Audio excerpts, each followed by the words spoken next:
The Dabbsson 1000L had so much promise, but throughout my testing, I located two major downfalls on this power station that I would like to share with you throughout this video. So stick with me for just a little bit. We'll talk about the positives of this portable power station and those shortfalls as well. And the Dabbsson 1000L is a very portable power station. It comes in at a pretty impressive inverter size of 1200 watts of continuous output and a battery capacity of 1008 watt hours of capacity.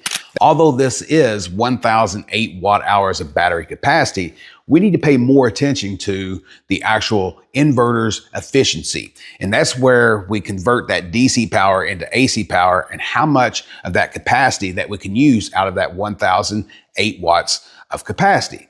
In this one, when I did my efficiency test, I was only able to squeeze out 824 watts of that 1008 watts, giving us an estimated efficiency of around 82.4% efficiency. And that is on the lower side of the new portable power stations that I've been testing. Let's get this put on a scale, see what the actual weight is. We'll do the pure sine wave inverter test as well to make sure that this is a pure sine wave inverter.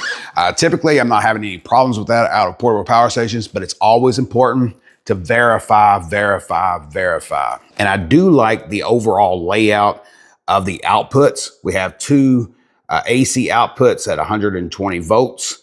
And I don't think we need any more than two on a unit of this size because this is a 1200 watt inverter. If you put more than that, you'll be overloading it when using decent sized appliances.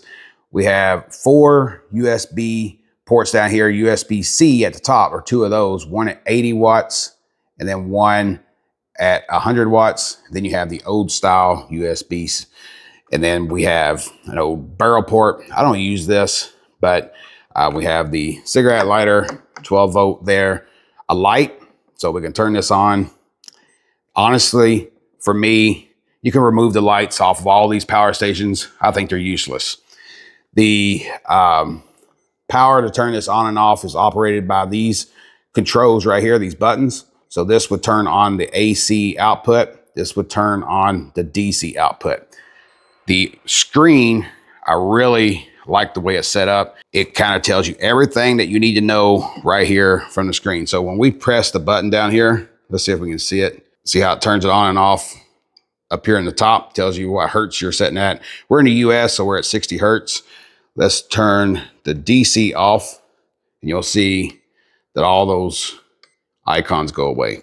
But overall, the screen is nice. I like how the fans actually are drawing in the air this way and then in the back coming out right here. So your overall noise pollution is going to be facing toward the back more. And during testing, the sound was actually very quiet when we weren't charging on the fastest mode. When we had on lower mode and it was charging less than 400 watts coming in, then it made no sound. But once we got over that, we come in at a reasonable, I think it was 45 to 50 decibels, which is moderate, but it's not loud considering other power stations that I've tested. And since I did that sound test with charging coming in, I do want to talk about one of the major downfalls of the 1000L. When I tried to charge it up with solar, I could not get it to charge using a 400 watt panel. It's within its parameters of the voltage and the amps, but it just would not charge. I did test my panel to make sure that we had watts coming in and we had over 120, 23 watts, somewhere around there. This would only show 0 watts to 5 watts and it just would not start to charge. So that was a major downfall. I've reached out to Dabbsson to make sure that they are aware of this problem. Again, this is a pre-launch model. I do think that they will get that resolved, but it is definitely something that I have to bring to your attention. We'll talk about the second major flaw in just a moment. And I did run a continuous output test on the AC side of the inverter at 1200 watts from 100% down to 0%. It got warm or got a little hot once we got closer to that 0%, and it kicked off a little bit early. However, during that test, I found this second major flaw with the 1000L.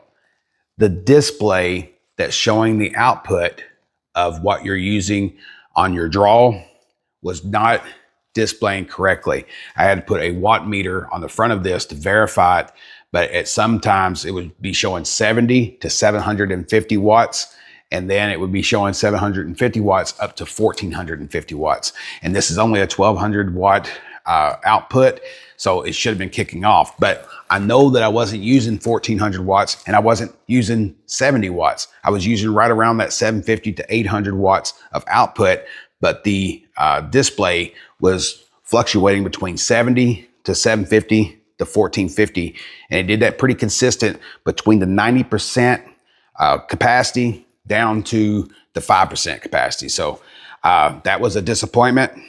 And I have reached out to Dabbsson on that as well. I think that could be fixed with a firmware update with no problem. I think they will get it fixed. I have confidence in this brand that they will get that fixed, but it is definitely something I want to point out. And hopefully in the next firmware update, we get that. And if I get that update before this video comes out, I'll make sure to update you guys.